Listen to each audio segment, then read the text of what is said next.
Beberapa hari ini jagat media sosial ramai membicarakan soal influencer yang memamerkan jumlah followers dan juga meminta makanan gratis dengan alasan bisa meningkatkan engagement restoran. Sebenarnya seberapa penting penggunaan influencer untuk bisnis terutama UMKM? Kita akan berbincang bersama dengan pengamat marketing sekaligus managing partner InVenture Yuswo Hadi. Selamat pagi Pak Yuswo. Halo Mbak Gladys, selamat Ya, pagi. selamat pagi. Ya, Ini lagi ramai di media sosial soal influencer begitu ya. Nah, sebenarnya seberapa penting sih Pak penggunaan influencer dalam bisnis terutama UMKM? ya.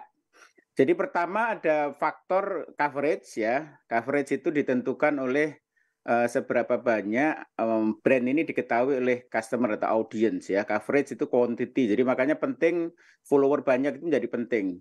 Yang kedua adalah dari sisi deepness ya, dari sisi engagement. Jadi jumlah follower saja nggak cukup. Yang penting juga adalah apakah ada kesesuaian antara brand dengan si influencer ini dan bagaimana kedalaman engagement itu. Jadi penting pertama untuk memperkenalkan produk dan kemudian yang lebih bagus lagi adalah ketika brand itu punya asosiasi tertentu atau brand itu punya satu engagement tertentu dengan customer melalui influencer ini. Jadi influencer menjadi kayak bridging bagi brand untuk menjangkau audiens. Makanya memang di era di mana semua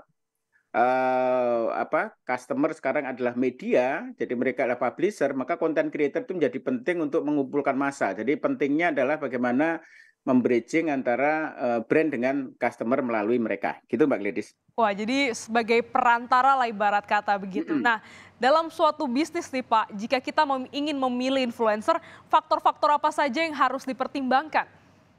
Ya, dengan dua tujuan tadi, yang pertama memang mesti harus memang followersnya banyak. Makanya kalau kasus kemarin dipamerkan jumlah follower itu karena memang yang diinginkan oleh brand adalah followersnya besar. Tetapi biasanya kalau followersnya besar, harganya juga mahal. Dan kalau untuk UKM, maka mesti juga harus pilih-pilih sesuai dengan budget gitu ya. Tetapi sebenarnya juga follower yang besar juga tidak menjamin sih. Jadi yang paling penting adalah kesesuaian brand dengan karakter dari brand dengan karakter dari influencer itu ya. Jadi kesamaan itu. Kadang-kadang micro influencer biasanya gitu Mbak, kalau dia makro atau mega influencer, artinya followernya besar sekali, biasanya engagement ke audiens itu lebih rendah, karena jumlahnya besar kan. Tetapi kalau mikro, ya misalnya di bawah 10.000 atau di bawah 5.000, itu engagementnya akan lebih deep gitu. Sehingga kalau untuk UKM sebenarnya lebih cocok, nggak yang gede-gede amat, tetapi mikro, tetapi jumlahnya besar.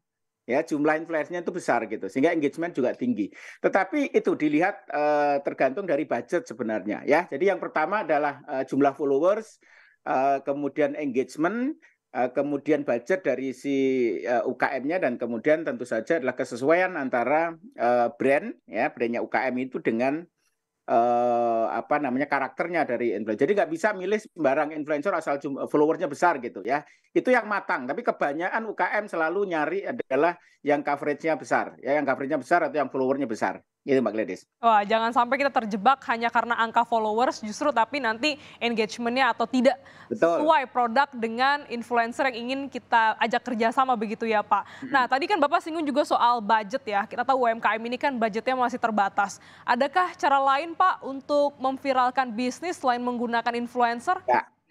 Jadi teman-teman sekarang ini marketing saya katakan sifatnya horizontal, jadi nggak vertikal. Artinya apa? Artinya kalau vertikal itu dari media, ya misalnya billboard atau TV atau radio, itu disebarkan ke audiens itu secara satu arah. Tetapi sekarang ini dengan Facebook, dengan IG, dengan TikTok, itu sifatnya engagement dua arah. Makanya ini adalah kesempatan bagi brand UKM untuk menciptakan viralitas itu melalui story, melalui storytelling, melalui ide-ide yang kreatif, dan melalui engagement yang kreatif. Jadi sebenarnya sekarang ini eranya ya nggak mesti harus dengan influencer, karena biasanya influencer itu akan mahal ya.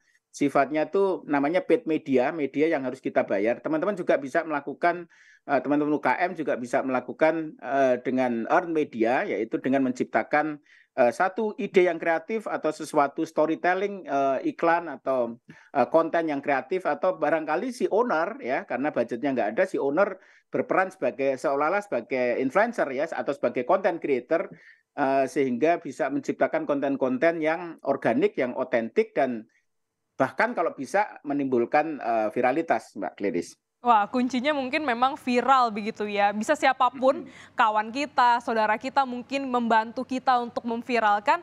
Terutama tak tertutup kemungkinan ya, pemilik bisnis juga bisa jadi influencer langsung memviralkan, memperkenalkan produk-produk mereka. Baik, terima kasih Pak Yuswo Hadi telah bergabung Terima kasih, dalam Kompas Mbak Gladys. Bisnis pada pagi hari ini. Sehat selalu Bapak.